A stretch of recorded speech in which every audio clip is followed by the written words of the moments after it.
pontapé inicial, o clichê é inevitável, com relação à corrida, à eleição para o governo do Estado em 2022 e também influenciando a eleição ao Senado em 2022 pelo Rio Grande do Sul. O PP, o Partido Progressista, oficializou a pré-candidatura do senador Luiz Carlos Reins. Ele está em meio ao mandato, o mandato do senador é de 8 anos, ele cumpriu 4,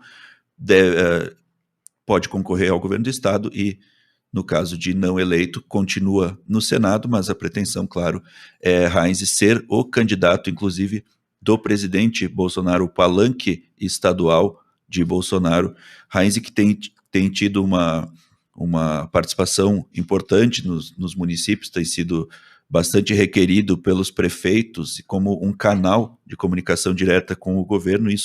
com o governo federal, isso favorece o lançamento da sua candidatura. Esse posicionamento do Progressistas acaba gerando um efeito, como não poderia deixar de ser, no entorno das candidaturas da ala ideológica da direita e também no restante do cenário ao governo do Estado. O primeiro efeito é sobre haver ou não a candidatura de Onyx Lorenzoni, do Democratas, ele que é ministro da Secretaria-Geral da Presidência, um dos grandes apoiadores do governo Bolsonaro desde a eleição, da promoção de Bolsonaro como candidato, a construção da candidatura. Onyx pensava em se viabilizar como candidato do presidente no Estado. Com o lançamento de Reins, essa pretensão pode ficar diminuída, fazendo com que Onyx concorra ou ao Senado ou a uma reeleição à Câmara Federal. Mas não está descartado também que ele postule o Palácio Piratini. Osmar Terra, do MDB, o deputado federal, também cogita uma candidatura ao governo, filiando-se ao partido que Bolsonaro vier a se filiar para ser oficialmente o candidato do presidente no Rio Grande do Sul. Osmar Terra, que tem uma trajetória histórica no PMDB, foi secretário da Saúde e atualmente ele tem se destacado mais como um integrante do chamado Gabinete Paralelo, um grupo de conselheiros de Bolsonaro em relação à pandemia, com algumas opiniões até bastante contestáveis, como a previsão dele, Osmar Terra, de que a pandemia da Covid-19 vitimaria no máximo 800 pessoas no Brasil. Estamos, lamentavelmente, nos aproximando das 500 mil vítimas fatais. De outro lado, uma candidatura de centro vem sendo construída, influenciada principalmente pelo anúncio desde antes da eleição de 2018 por parte do governador Eduardo Leite de que ele não concorre à reeleição. Com isso, o espaço de representante do atual governo fica vago, embora já há forças tentando fazer com que Eduardo Leite, se não oficializado candidato à presidência da República pelo PSDB, que é uma pretensão que ele já se lançou em fevereiro desse ano, tentar demovê-lo da decisão de não concorrer e permanecer para a disputa da reeleição. Apesar disso, é bastante difícil que o governador tome essa atitude, porém, vai se analisar as possibilidades do cenário por parte dele, caso não seja oficializado o candidato à presidência. Outra opção é o Senado. Na candidatura, então, do PSDB, o favoritismo é do vice-governador Ranolfo Vieira Júnior, ele que hoje está no PTB, e um conflito de várias lideranças estaduais do partido com o presidente nacional, Roberto Jefferson, aquele do Mensalão, aquele da tropa de choque, do chamado tropa de choque do governo Collor, aquele que agora está fazendo fotos com fuzil, dizendo pronto para a guerra contra o comunismo. Ele está em carros de som, ele que foi condenado por corrupção está em carro de som falando agora a favor do governo e contra a corrupção, entrou em choque direto com o PTB estadual. Várias lideranças do partido devem sair e o rumo deverá ser o PSDB. Então, o vice-governador e secretário da Segurança, Ranolfo Vieira Júnior, tende a ser o candidato de Eduardo Leite, representante de Eduardo Leite. A não ser que se monte uma composição de centro, em que já vem sendo estudada com o MDB.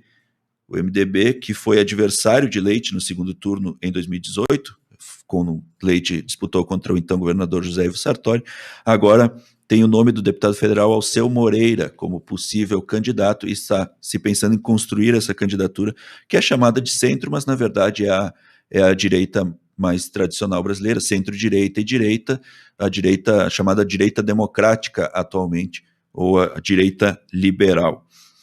No outro lado do espectro político, centro-esquerda, o PDT tenta demover ou insistir, demover da decisão de não concorrer e insistir para que concorra o presidente do Grêmio, Romildo Bolzan Júnior, que é a grande aposta do PDT, Bolzan, que faz uma administração do ponto de vista de gestão econômica, financeira e de administração em geral do clube, uma gestão quase que exemplar dentro do contexto do futebol brasileiro. Ele que já foi 2 vezes prefeito de Osório, já foi presidente estadual do PDT, podendo aí ser a ocasião, ele que encerra o mandato na presidência do Grêmio em 2022, o atual mandato, ele que já está no 3º mandato, ele possa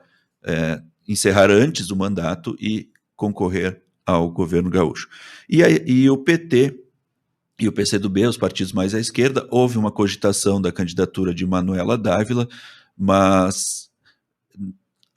o resultado da eleição para a prefeitura de Porto Alegre no ano passado, em que Manuela acabou derrotada no 2º turno por Sebastião Melo, ainda foi um indicativo às candidaturas de esquerda de que não é dessa vez que a esquerda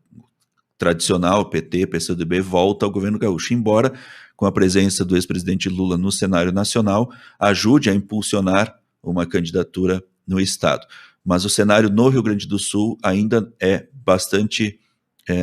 duvidoso, desfavorável para uma garantia de uma eleição. Então,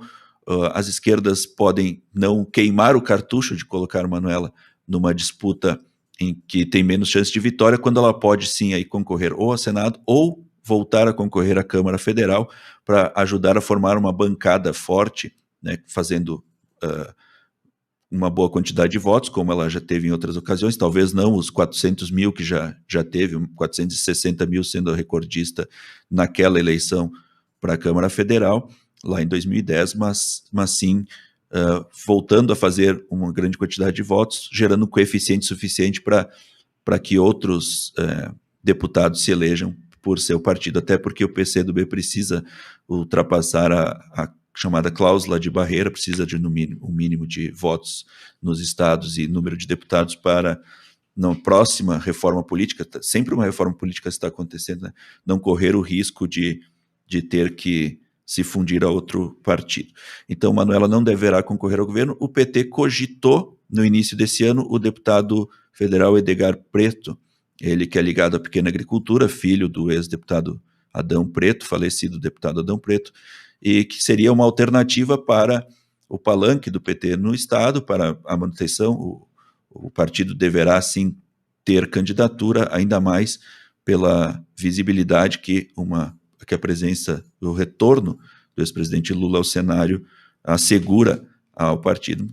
se não para vencer a eleição, para marcar posição, né, continuar na mobilização política, porque muitas vezes a eleição tem esses fatores, né? Todo esse conjunto influencia também nas definições para o Senado. Teremos uma vaga em disputa com vários nomes de peso, mas isso é motivo para um comentário em outro dia. Por hoje é isso então, Márcio, agradecemos a audiência, desejando uma excelente terça-feira. Retornamos amanhã, quarta-feira, às 7 horas da manhã, em mais uma edição do Bitcoin Bom Dia. Até lá. Muito bem, Ariel Rossi Grifante, análise com